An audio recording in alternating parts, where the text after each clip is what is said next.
Hello friends. आज बहुत दिनों के बाद जो है वो सारी ग्लोबल इंडाइसेस जो है वो ग्रीन में जो है वो नजर आए। सेंसेक्स भी जो है वो 600 से ज्यादा की जो है वो गेन के साथ जो है वो बंद हुआ।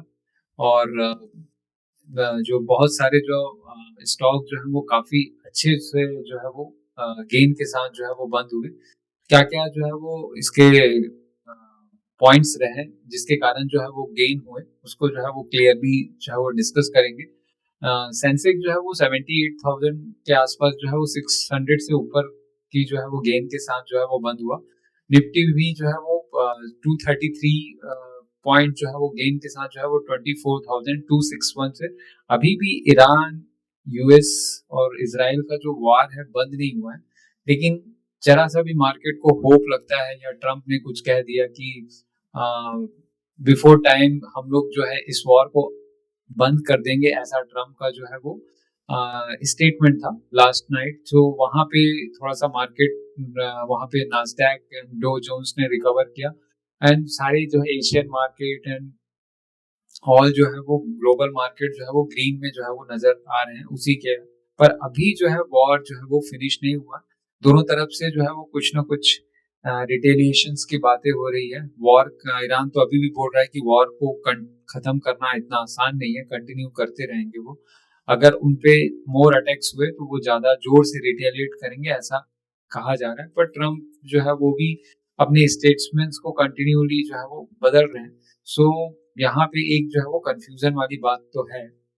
कौन कौन से सेक्टर्स जो है वो ग्रो किए आज? सबसे ज्यादा तो ऑटोमोबाइल, जिसकी पिटाई की हुई थी, क्योंकि अगर ऑयल बढ़ता है तो सबसे ज्यादा तो इम्पैक्ट इन सेक्टरों में ज्यादा होता है। सेल्स जो है वो मार खाता है। निफ्टी कंज्यूमर ड्यूरेबल हो गया, पीएसयू बैंक्स हो गया, निफ्टी फाइनेंशियल सर्विसेज, इन सब में जो है वो 2% से ज्यादा की जो है वो ग्रोथ जो है वो दिखाई। तो ऑल सेक्टर जो है including Nifty oil and gas जो है, उसको छोड़ के सारे सेक्टर जो है वो 1.5% से जो है वो 3% तक जो है वो भागते हुए दिखे हैं। तो मेजर रीजन तो वही था कि hopes of end of US Iran war, जो कि अभी इतना आसान नहीं लग रहा है। पर ट्रम्प की जो स्टेटमेंट है उससे जो है may and soon as Tehran air force and navy जो है वो भी जो है वो सीरियसली डैमेज हो गया। लेकिन तेहरान, ईरान जो है अभी भी जो है वो रिटेलिएट स्ट्रांगली कर ही रहा है। पर ट्रम्प का जो कहना है कि कॉन्फ्लिक्ट में went and well before initial 4 week time frame laid out by him earlier जो है वो। एंड सेकंड जो यहाँ पे हुआ है कि क्रूड ऑयल का जो प्राइस है वो ईज हुआ है। क्रूड ऑयल जब सिग्नल किया कि ट्रम्प ने end of the US Iran war जो है वो कुड नॉट बी बोर्ड, तो Trump also said that the consider removing section related to oil sending. तो कोई भी ऑयल से रिलेटेड चीजें आती है, न्यूज आती है, and state of Hormuz to help keep oil prices under control जो है, तो वहां पे जो है वो सप्लाई जो है वो जारी रहेगा, ऐसा जो है वो न्यूज आई। तो उसके कारण जो है वो सारे मार्केट जो है वो रिबाउंड कर गए। अब ये सस्टेन कर पाते हैं कि नहीं, आगे देखना पड़ेगा कि क्या क्या जो है वो प्रोग्रेस है, क्योंकि वॉर इतनी आसानी से खत्म नहीं होते हैं। रूपी का रिबाउंड जो है वो healthy rebound on the rupee from the record loss है ना, 91.8 एक तरह से 92.34 तक चला गया था, अभी 91.8 के आसपास जो है वो जो है अप्रिशिएट किया है। तो वहां पे जो है वो एक काफी अच्छी रिकवरी देखने को मिली अगेंस्ट यूएस डॉलर के। And value buying, major indices में जब भी बाइंग आती है तो मार्केट जो है लिक्विडिटी ही मार्केट को चलाता है, तो उसके कारण भी काफी जो है वो मार्केट भागा। निफ्टी बैंक हो गया, फाइनेंशियल सर्विसेज, ऑटो, फार्मा, ये सारे जो है वो 1.5 से 3% तक जो है वो भागते हुए नजर आए, क्योंकि value buying in the quality stock जब इतने ज्यादा करेक्शन होने के बाद जो है वो इसके कारण जो है काफी जो है वो भागते। पर पर्टिकुलरली लार्ज कैप हो गया, sector like financial, automobile, pharmaceutical, defence है गुड प्रोस्पेक्ट, ये कहना है chief investment strategist Geojit financial investment का। यूएस डॉलर और बॉन्ड यील्ड जो है वो डिक्लाइनिंग होते, जब भी डॉलर इंडेक्स जो है डिक्लाइन होता है मोर देन 0.5% पे आ गया, तो benchmark of 10 year US bond also is to 4% to 4.2। जब ईज होता है तो ज्यादा से ज्यादा पैसा जो है वो इक्विटी में मूव होता है, तो risk appetite had improved in sign of easing geopolitical and geo economic risk भी थोड़ा ईज होने के कारण जो है वो इक्विटी में जो है वो ज्यादा जो है वो लोगों का जो है वो इंटरेस्ट रहेगा, तो उसके कारण भी जो है वो मार्केट जो है थोड़ा सा भागता हुआ दिख रहा है। Covid like situations returning Tamil Nadu, जो रेस्टोरेंट है ऑल ओवर इंडिया जो है ये चीजें आ ही रही है कि एलपीजी शॉर्टेज जो है अभी से होना चालू हो गया। Several eateries have reduced number of food items on their menus in order to keep. तो यहाँ से देखिए एलपीजी का जो है वो डायरेक्ट जो इम्पैक्ट है वो जो है वो ट्रेवल टूरिज्म, क्योंकि यहाँ पे होटल इंडस्ट्री है उसमें जो है वो देखने को मिल रहा है। तो यहाँ पे पहला इम्पैक्ट तो एलपीजी अगर हुआ, एक तो एयर ट्रांसपोर्ट में जो है वो वहाँ पे देखने को मिलेगा, और सबसे इम्पोर्टेंट जो है वो ट्रैवल एंड टूरिज्म, क्योंकि एलपीजी का जो है वो शॉर्टेज होने से जो है वो आ, आसानी से जो है वो कनेक्शन सिलेंडर ये सब की प्रॉब्लम होगी, तो होटल इंडस्ट्री के लिए काफी जो है वो नुकसान देने की बात है।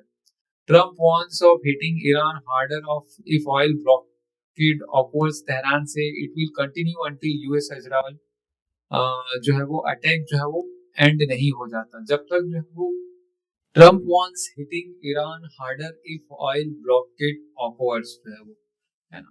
तो ट्रम्प स्टेट की US would strike Iran even harder if oil blockade occurred. US official aim to dismantle Iran missile and nuclear capability. जो है वो ट्रम्प ने भी इंसिस्ट किया है कि क्लाइंट ईरानियन गवर्नमेंट रहेगा। तो 1000 से भी ज्यादा के ईरान के जो सिविलियंस हैं have been killed according to Iran ambassador, ये उनका कहना है। पर यहाँ पे दोनों तरफ से जो है रिटेलिएट कहने की बात हो रही है ना। यूएस में जो है स्टॉक देखते हैं तो लास्ट नाइट जो है वो 239 पॉइंट से जो है वो स्ट्रॉन्गर इसका परफॉर्मेंस रहा है। नैस्डैक भी जो है वो 300 पॉइंट से जो है वो अप हुआ। टेक रैली जो है वो काफी इस मार्केट को जो है वो जो चलाया है। बिग टेक परफॉर्मेंस ने एनवीडिया 2.61, एडवांस माइक्रो डिवाइसेस है, ब्रॉडकॉम है, एप्पल है, इंटेल है, सैंडिस्क है। ये AI and semi conductor stocks जो है वो मोस्ट ऑफ दी गेन्स को जो है वो ड्राइव किया है। सो यहाँ पे जो है वो बेसिकली वही रीजन है कि ट्रम्प ने जो है वो कह दिया कि मिलिट्री कैंपेन जो है वो नियरली जो है वो कंप्लीट है, and US he warned US could escalate attack if Iran disrupt the, और अगर ग्लोबल सप्लाई में कुछ भी डिसरप्शन ईरान लेके आता है तो वहां पे जो है वो यूएस फिर से जो है वो एस्केलेट कर सकता है अटैक्स के जो है। तो market reacted positively because of the war escalation, risk जो है वो रिड्यूस हो गया। जापान का जीडीपी भी जो है वो अच्छा आया, 1.3 एस्टिमेटेड था कि 0.2% रहेगा, क्वार्टर एंड क्वार्टर जो है 0.3% जो है वो ग्रोथ हुआ। Strong economic momentum in Japan.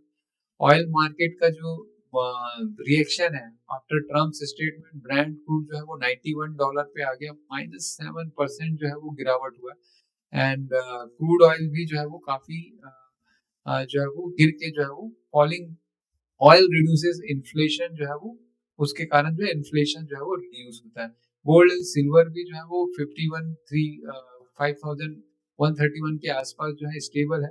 Silver 87 के आसपास जो है वो, डॉलर के आसपास जो है वो तो डॉलर इंडेक्स जो है वो फेल 0.39% टू 98.79 पे जो है वो।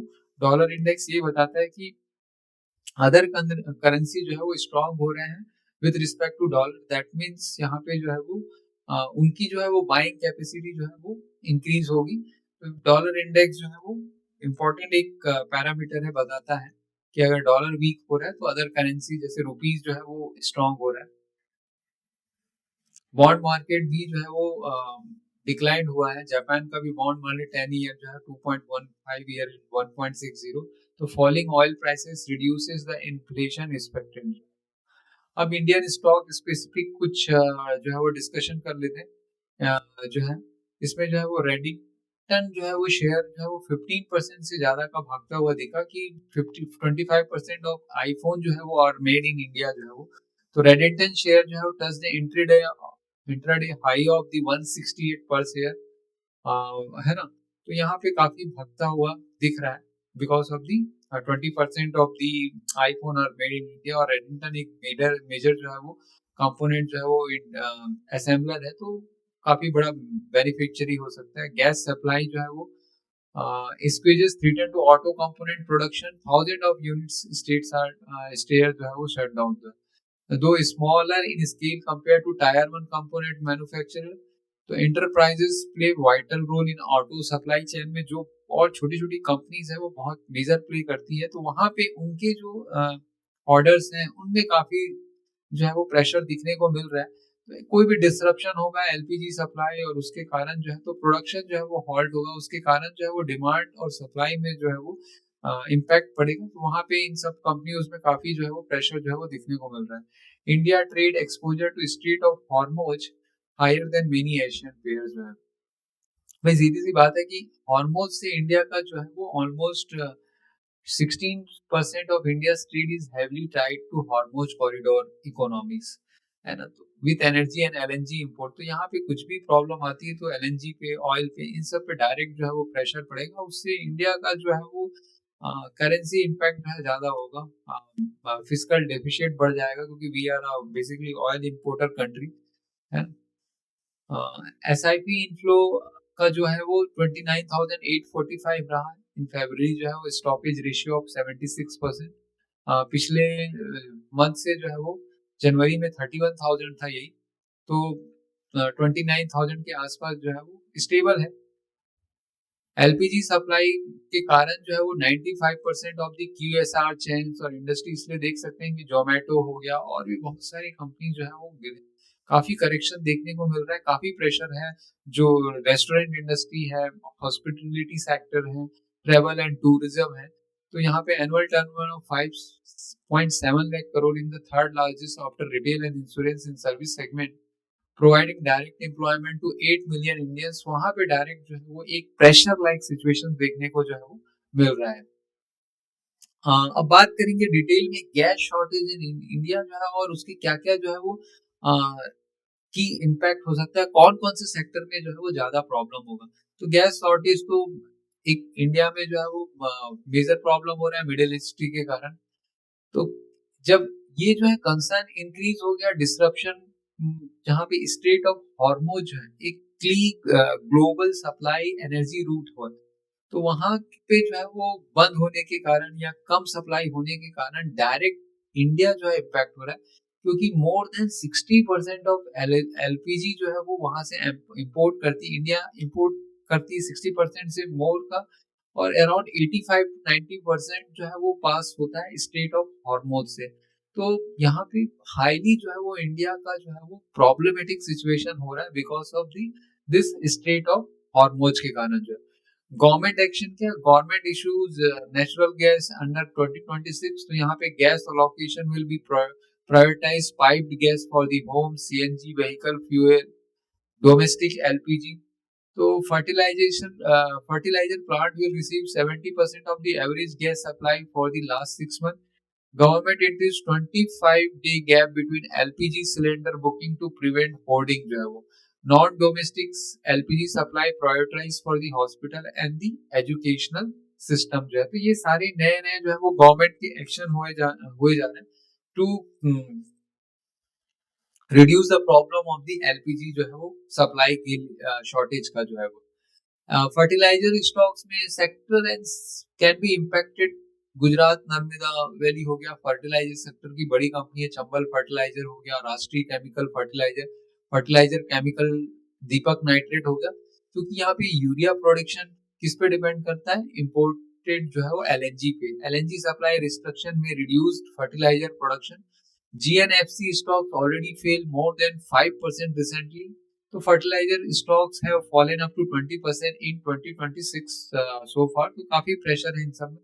रेस्टोरेंट एंड QSR पे काफी डायरेक्टली है, इटरनल है, स्विगी है, जुबिलेंट फूडवर्क है, देवयानी इंटरनेशनल है, सेफियर फूड है, वेल्स लाइफ फूड है, स्पेशलिटी रेट। तो restaurants are heavily on the commercial LPG. Gas shortage like Mumbai और बेंगलुरु, यहाँ पे जो है वो टेम्पररी जो है वो क्लोज हो सकता है। गैस इंपोर्टर एंड डिस्ट्रीब्यूटर जैसे इंद्रप्रस्थ गैस लिमिटेड है, महानगर गैस लिमिटेड है, पेट्रोनेट एलएनजी गेल है, तो एलएनजी कार्गो डिस्ट्रीब्यूशन में affect the Petronet LNG, GAIL में see lower gas throughput volumes, IGL. हाँ हाँ। सो गैस इंपोर्टर और डिस्ट्रीब्यूटर जो है वो स्टॉक्स लाइक इंद्रप्रस्थ हो गया, महानगर गैस लिमिटेड हो गया, पेट्रोनेट एलएनजी हो गया, गेल इंडिया हो गया। तो एलएनजी कार्गो डिस्ट्रप्टर में affect the Petronet LNG, GAIL में see lower gas throughput volumes, IGL और एमजीएल जो मे फेस सप्लाई शॉर्टेज हो सकता है, मार्जिन प्रेशर होगा और हायर जो है वो कंज्यूमर प्राइस भी इन सब में जो है वो कंपनीज में देखने को मिल सकता है। टाइल इंडस्ट्री की बात करेंगे तो कजारिया सैरामिक्स है, सोमनी सैरामिक्स है, सेरा सैनिटी वेयर है। तो यहाँ पे गैस का अकाउंट है वो 70% of the fuel for the मॉर्बिटाइल इंडस्ट्री के लिए जरूरत पड़ता है। तो energy cost is 20-25% of the total sales जो है। तो 5% rise in the gas price could reduce इनके ईपीएस को 5-7% जो है वो रिड्यूस है।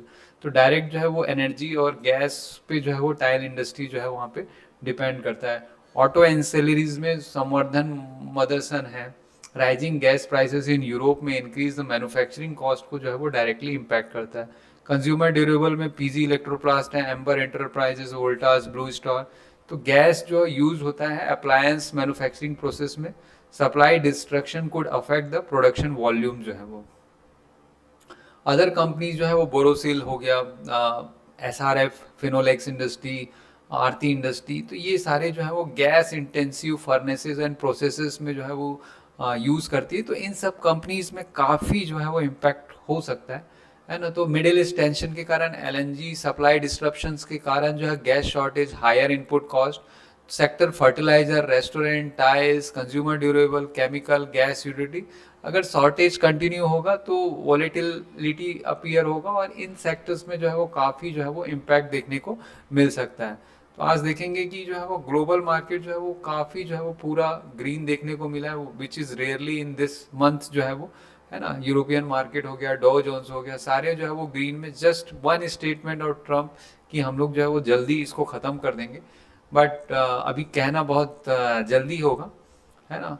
नेक्स्ट ब्रांड क्रूड भी काफ़ी करेक्शन होके जो है वो 92 आ गया, 100 से ऊपर का चल रहा था। क्रूड ऑयल भी 89 आ गया, ठीक है। तो ये सब जो है वो डॉलर इंडेक्स 98.45% चेंजेस के साथ, एंड रुपीज़ जो है वो काफ़ी ग्रो कर गया 91.8 के साथ जो है वो। तो इस तरीके से एक इम्पॉर्टेंट जो है वो चीज़ देखने को मिली कि जो है वो अभी लड़ाई ख़त्म नहीं हुई, लेकिन जस्ट फ्यू स्टेटमेंट से ही जो है वो काफ़ी कुछ मार्केट जो है उसको पॉजिटिव वे में ले रहा है ना। तो ये देखना पड़ेगा आके कि क्या होता है 2-3 दिनों में, ठीक है। तो यहीं तक रखते हैं फ्रेंड्स, तब के लिए थैंक यू।